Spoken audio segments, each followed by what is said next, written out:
2, 3, 4.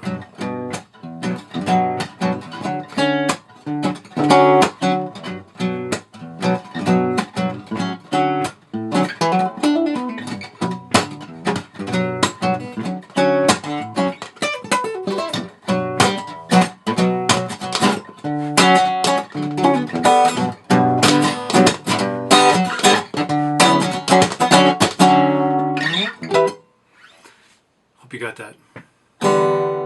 Just kidding. I hate videos that rip through the song and don't show you anything. So Clarity, acoustic version. We're looking at 2 chords. 7th chords. One's a G major 7th. I hit 4 notes in this one. And the second one's a D major 7th. And I kind of hit 3 notes there. They're actually not true major 7th chords because you're missing the 5th. But there's a 7th in there that you can obviously hear. So 4 notes on the lower chord. I use my 3 fingers and thumb. Each one gets its own string. And then on the higher one, I use my thumb and 2 fingers. And you kind of...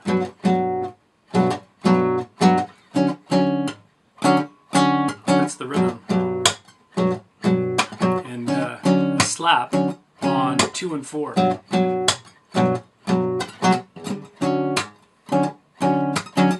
And in between the slaps and the chords, we have a whole bunch of stuff. We have some open notes going between the bars, and we have this... I'll slow that down so you can hear it. It's kind of a rake, a triplet rake. You want a do kind of effect. So let's play through the first bar slow and see what's going on.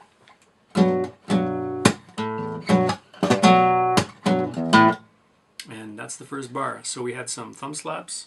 I slap on the 6th string mostly. If I'm playing a root on the 6th, if I'm on the 5th string, I usually slap on the 5th. I slap on the string I'm about to play next. So it starts off with a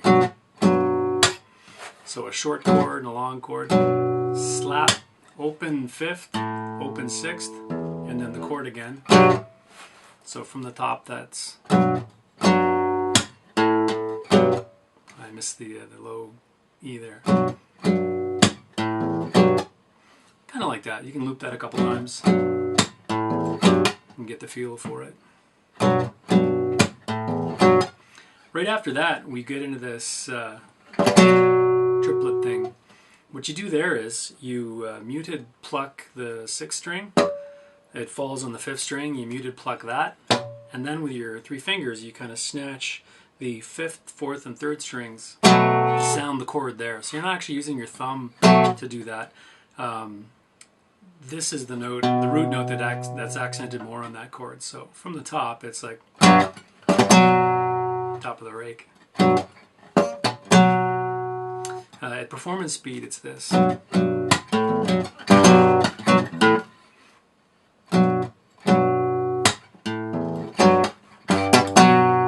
Okay, I sounded them a bit more, but they're really a muted thing.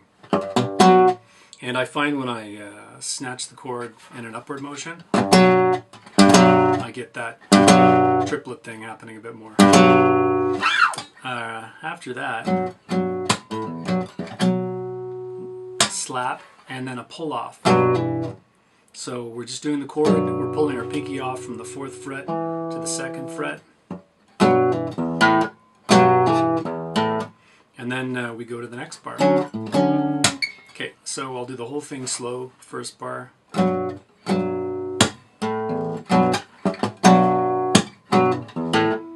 Every bar seems to end with an open string of some sort, either 2 of them in rapid succession, like, or just so to demonstrate. There's that way, and that quick. Then we go into the next chord. So this is the D major 7th. And that's how that one goes. So slow, it's... So we're plucking the chord with our thumb and first 2 fingers, lifting off to get that open 5th string, back to the chord again, slap, and I'm slapping on the 5th string in this case. There's a little kind of thing happening. So the note that the pinky's fretting, which is on the 4th string, at the 6th fret, I kind of use my second finger and go alternate between that and the low 5th string, and snatch the chord again. So from the top it's, and then we have one of those rakes again. It's a bit harder to do the rake here because I'm using my thumb to encroach over the 6th string to mute it, and then doing exactly what I did down here. I should add at this point that if you're having problems with the rakes, you can actually arpeggiate them. You kind of do a rolling chord, so you can go and pluck the last bit with these two fingers. So there's that too. To finish off the second bar, it's that pull-off chord again, and we end with a low E. And that's kind of the two phrases. A couple performance notes. Occasionally when he's on the higher one, he'll actually strike the slap, and at the same time he's got his index finger out, and he'll sound this 5th fret at the 5th string note.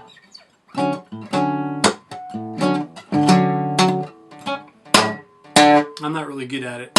I'm actually taking my index finger and locking it with my thumb and snapping it if I want to get that sound. But he seems to be able to strike and hit, similar to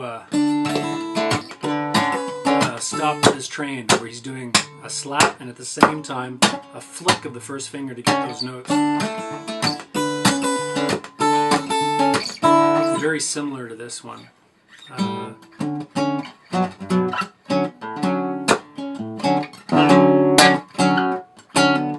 But you don't have to do it like that. Another thing he sometimes does in that higher D major 7th chord is, for the rake, he'll actually muted pop the 6th string. He'll sound the 5th string open and do a hammer-on at the same time that he pulls the last two notes of the chord. So I'll demonstrate that slow. It's very subtle. But the hammer-on and the chord snatch is at the same time. And it's probably just a stylistic thing that he's doing automatically, not even thinking about. And you don't have to do it. It's hard to tell the difference between that and this. That does it for the first two bars. When he starts singing, he changes up the rhythm a bit.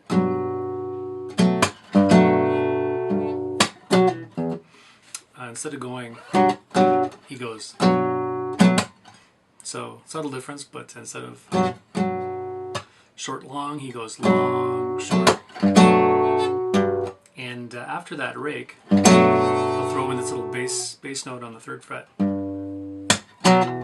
And then after that, it's pretty much the same as the first bar. So, slow, when he starts singing, it's this. And then into the second chord. The second chord, sometimes he dispenses with that low A there on the 5th string. Sometimes he'll just go.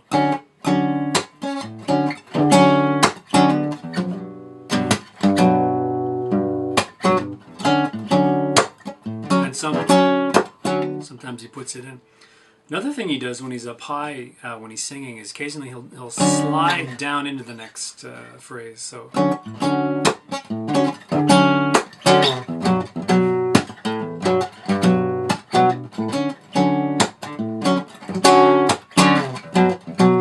So that's subtle as well. You kind of slide into that open string he uses to change all the time. So that slow is.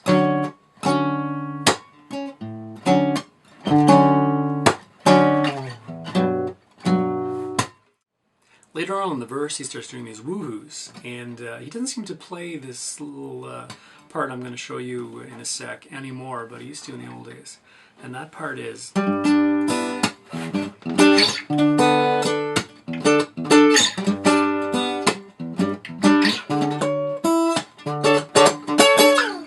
So what's going on there is we have this crazy chord on the 3rd, 5th, 7th fret, and we keep the open B string, that's the 2nd string, for the last little bit, and we're doing this. So there's a little bit of a pickup note on the fourth string, 5th fret. We go to the bass note, and then we pull, we strike kind of every fretted chord. You know, thumb and 2 fingers, and then we follow up with the B, which is an open string. Slap, open, something like that. Let me just play that at performance speed and see what it is I'm doing. Yeah, that's it. So you can check the tab for that. It's pretty much like that. And then he slides it all up to the 10th fret, same shape, and you get this. Doesn't seem to be a pickup note when he slides it up here. It's pretty much...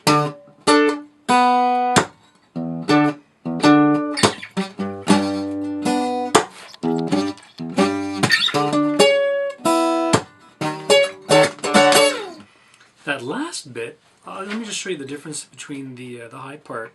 When he first plays it, it's same chord slid up, but when he's going to finish it off, when he plays it for the last time, he actually bars at the 14th fret, the 3rd and 2nd strings with his pinky, and you get this. And then he plays the open 6th string, the E. So instead of the B, he's playing the E.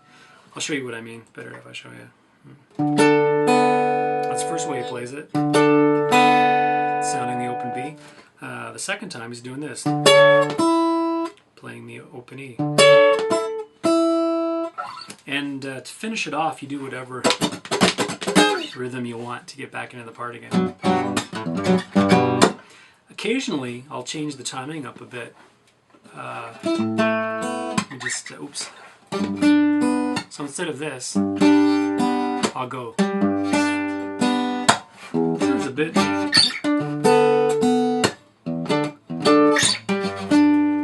It's kind of hanging some extra notes out there. It sounds kind of neat.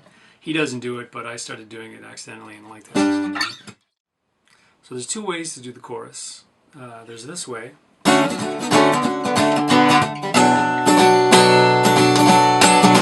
And this is the older way. He doesn't play as much anymore.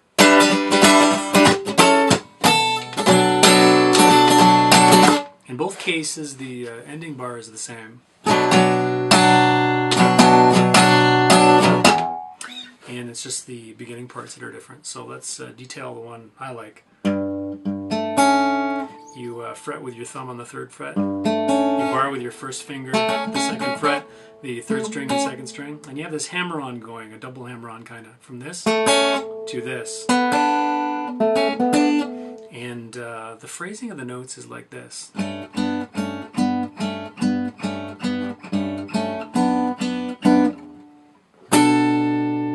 So I'll just play that slow.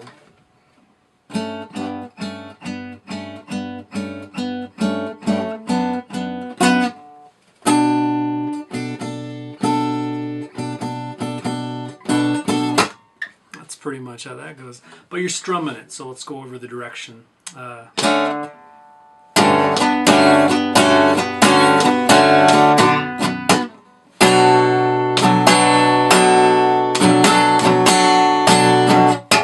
So that last one is a muted. You can check the tab for the exact strumming instructions. I've kind of notated it all in painstaking detail. So that's that chorus I like. Note when you do this part, you slide your thumb down on the 2nd fret. And then that the other chorus starts up here. You kind of do 10th fret at the 5th, 12th fret at the 4th string, skip, open G, and then 12th fret on the 2nd string. And we do this kind of rhythm. Then we switch to this chord, and then that chord, this chord is actually the same as this one. So let's do that again.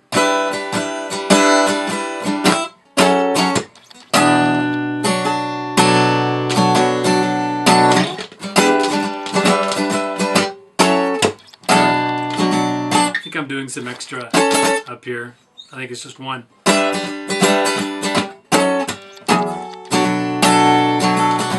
then the second time he does it, he does a little, adds a little note. He adds this 12th fret first string. So, oops.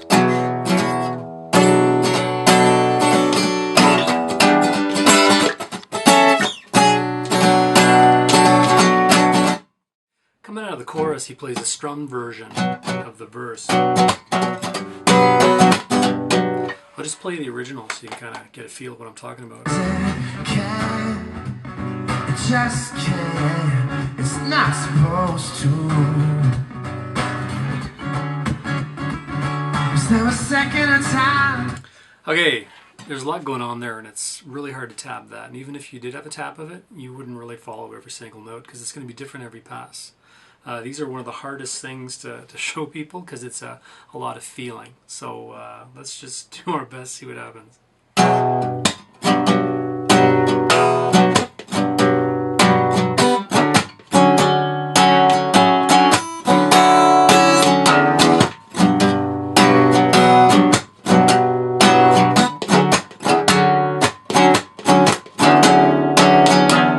So primarily we have our chord being strummed, but at the same time I'm doing a hammer-on thing on the 6th string to the 3rd fret here, open to the 3rd fret.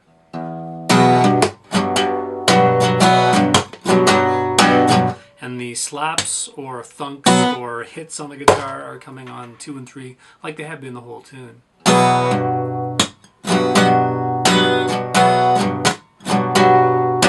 Switch up to the other chord. Same thing, we're kind of hammering on from the open 5th string to the 5th fret.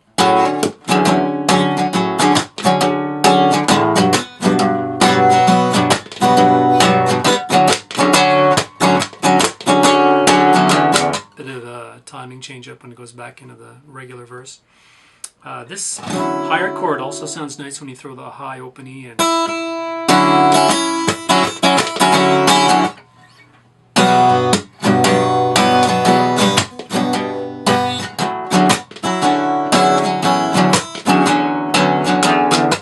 And here we're strumming, muting all the strings we can, and strumming that open E. You can actually strum the open A as well if you mute the 6th with your thumb and everything else,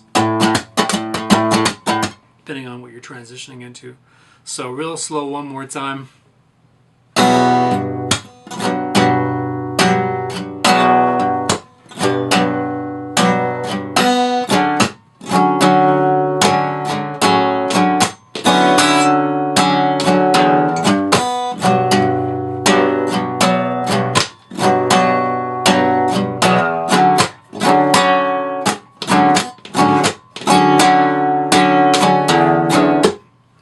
You can kind of get it from there. The bridge section features the chord from the opening, just slid all the way up to the 13th fret, and you're going to be chugging away on it, constantly strumming. I guess you got about 16 strums per bar, and the rhythm is kind of like this.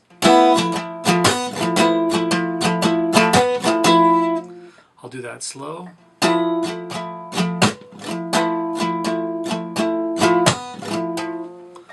And I'm just going to play you the rhythm on the original track so you can kind of hear a point I'm about to make.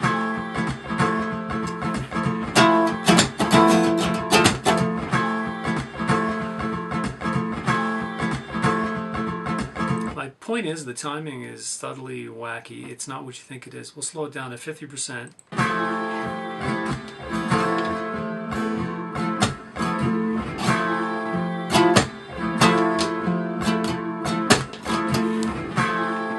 And 25%.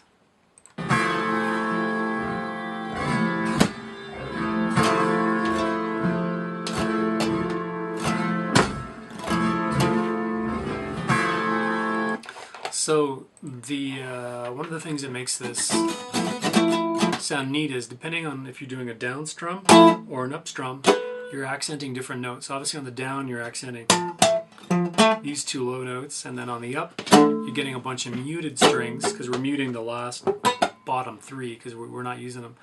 You're getting that, and then plus the lower, the higher notes, lower on the string order. If I was to finger pick that, you almost would hear something like this.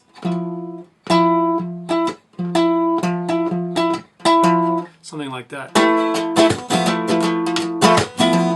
And then we switch to the next chord, and that one actually is slid up a fret.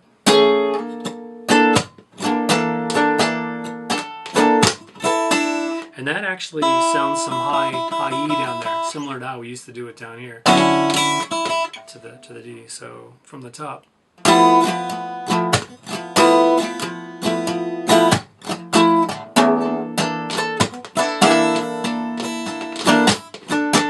And then it moves into the end part.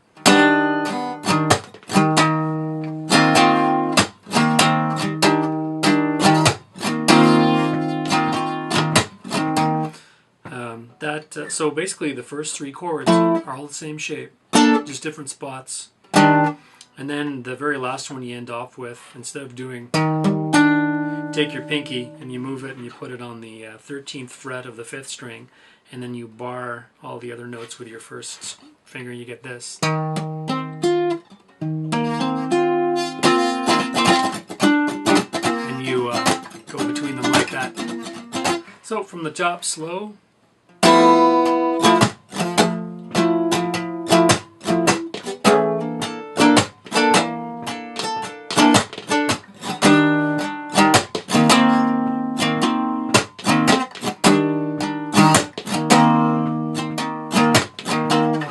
Lather, rinse, repeat. Near the ending of that phrase, he goes, that how about you part, he's on the 9th fret. And he's doing the same thing you do here, those two chord shapes. So he's doing the same chord we've been working with all day on the 9th fret. And he switches it up by lifting his pinky up and putting it on the 11th fret of the 5th string. Then he goes to the 10th fret with that chord shape, and he goes, he strums it and slides it down, and does a couple rhythmic-y things. And then same shape, one string down. And he does different things every time live. They're just triplets sometimes, like that kind of thing. Whenever you want.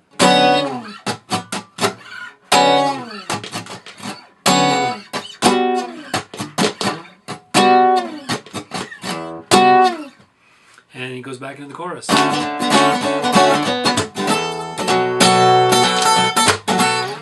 And he does the chorus all the way to the outro of the song, and the very last thing he ends with is that last part of the chorus, but he'll add an F sharp on it. So he'll fret the 2nd fret on the low E. And that's about all she wrote. I'm just going to explain the quick bits at the beginning of the video. As the lick, the chords are going, there's some little licks in B minor pentatonic, which is when you get up in the D here, just before you switch back to the G, you have time to do some funky things. So basically, if you play around in the B minor pentatonic, you can do stuff like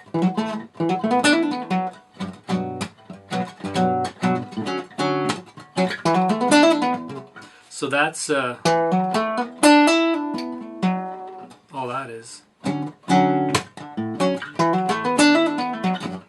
Anything that fits, that you can jam in there will work.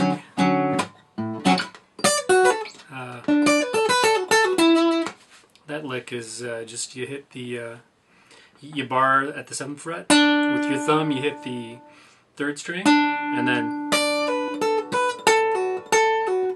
it's kind of like part of a cascading, like you would get there, like.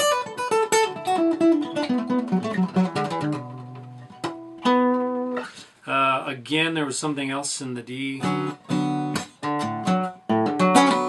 This is something that Mayer has done before. Basically holding the D chord, you arpeggiate it, but using the open A, and then pull off like that, but all on beat. And I fill it out with a harmonic.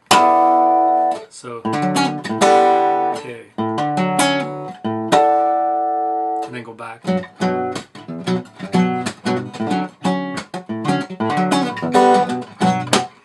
Mayer himself just goes, just adds a couple chords in there as it goes down. I think that's all I do in the beginning. I think there's some strumming.